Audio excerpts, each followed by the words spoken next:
I pulled an IROC. This is Chief in his breakfast room. We're going to have breakfast with Chief.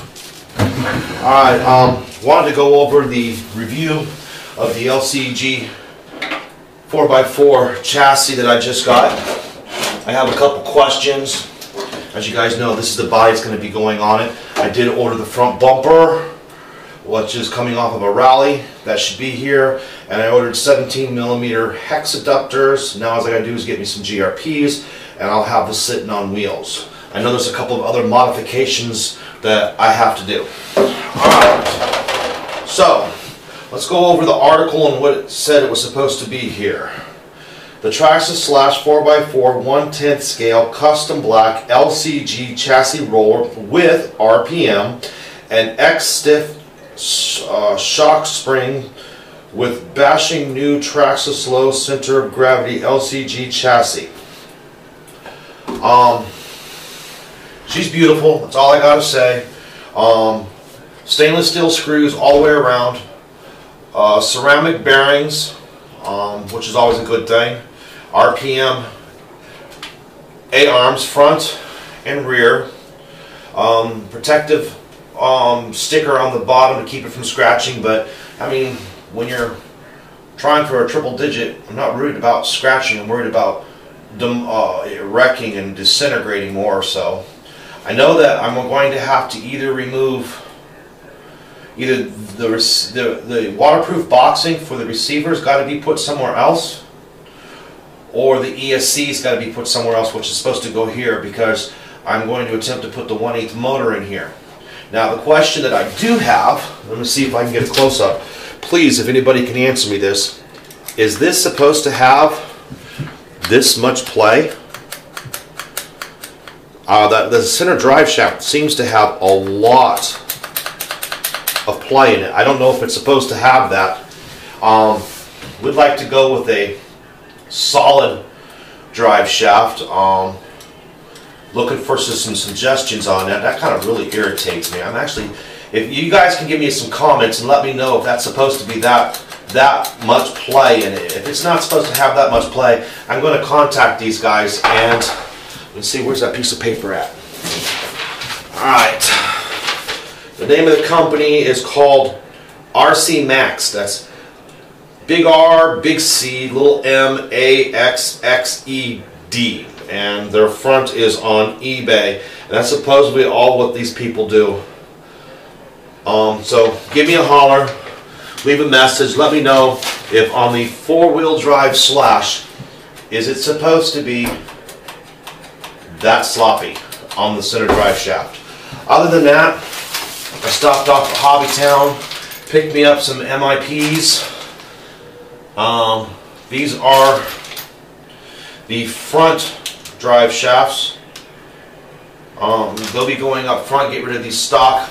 They didn't have any rears. They're on order.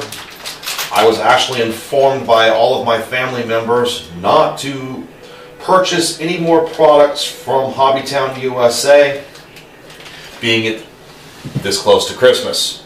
So I don't know what's going on. I know that my wife's hinted around about a gift card. I know my mother-in-law says it'd probably just be easier to get me a gift card. So I'm going to wait to buy any more parts until after Christmas and see what Christmas brings. I have been up into Hobbytown USA to give them a brief list of if anybody comes up and they're asking what they can get me, via my family I meant. If they can go up in there, they have a list of what I want. I've already been up there and told them what I want. So that's that. So she is beautiful.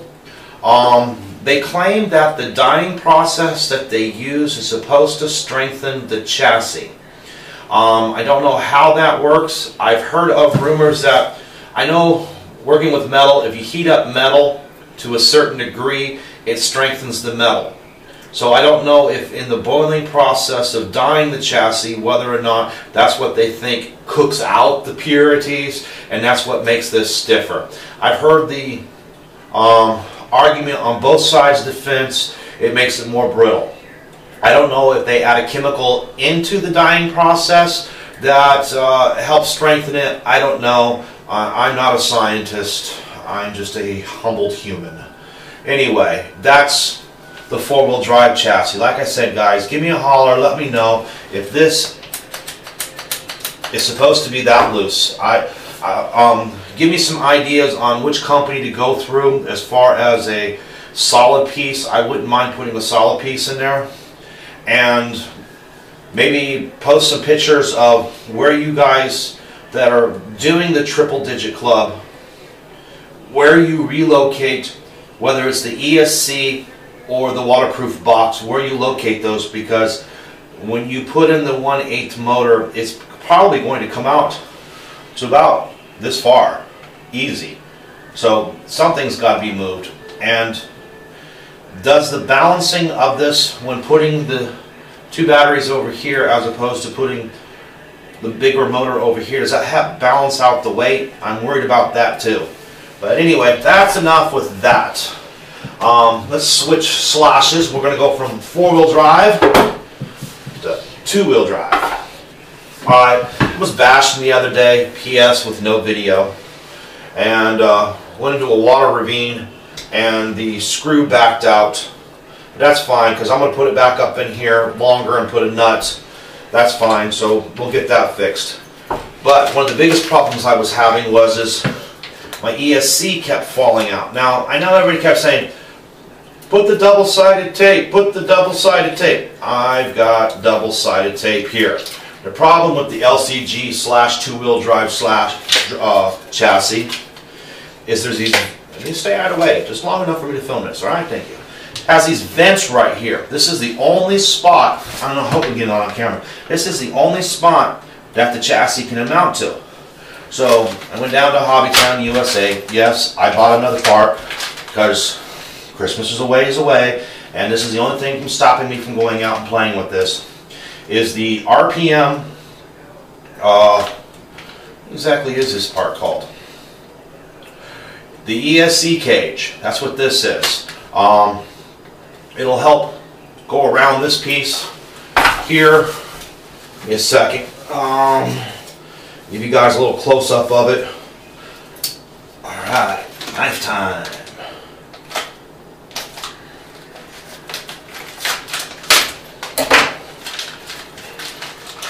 Alright, it comes in here. Hey, didn't need a knife. What do you know? Those moments on camera. Alright, the screws, who was inspected by? There you go. Stickers, RPM stickers. Always nice to get stickers. But anyway, these two pieces here, this gets mounted down to the chassis. This piece here, it's a flat piece, it's mounted down to the chassis. Hopefully this comes up on screen. This piece here, after disconnecting everything, goes down on top of goes over the top. We'll put it on the bottom, show you that it is a tight fit in there. And then this holds this down to it via screws. So that should keep my ESC in place. And the only other thing I got to worry about is tying up these wires out of the way. Tighten this up. And I want to go out and bash. I've got plenty of time to do so. So that's where Chief is with the slashes. So please give me a comment on the center drive shaft on this, please. And where you go, what do you guys relocate? The ESC or the receiver box? And where do you guys put those? And is this right? And what can I replace that with? Because I'm not liking that. That just seems like too much play at such high speeds. So this week I will be putting in the MIPs up front and then sticking that on the shelf because she's temporarily a shelf queen, Tojo. Anyway, but she will be getting out there and doing some runs. Let's see, he told me that I ordered the 17mm hex adapters. Haven't paid for them yet. I don't pay for them until they get them. But you know what? All my builds, all my RCs have names. This one doesn't have a name. And let's see here. I'll tell you what. In the comments below, give a suggestion for a name with this. Now keep in mind, this one here, this build here, let's switch these back around so you can see this one, so you can get an idea. This one here is getting the Rockbud 43 scalpel body that I won from Rockbud. It's getting a vinyl cover and skulls, and that is what's going to be basically the theme is black and skulls. Leave a comment as far as a suggestion for a name. The name that I pick for this project, I will send them out 4 Chief channel stickers. So please, whoever comes out with the best name that I like for this project, I will send out 4 Chief channel stickers. This is Chief signing out. Later. Keep our seeing, my friends.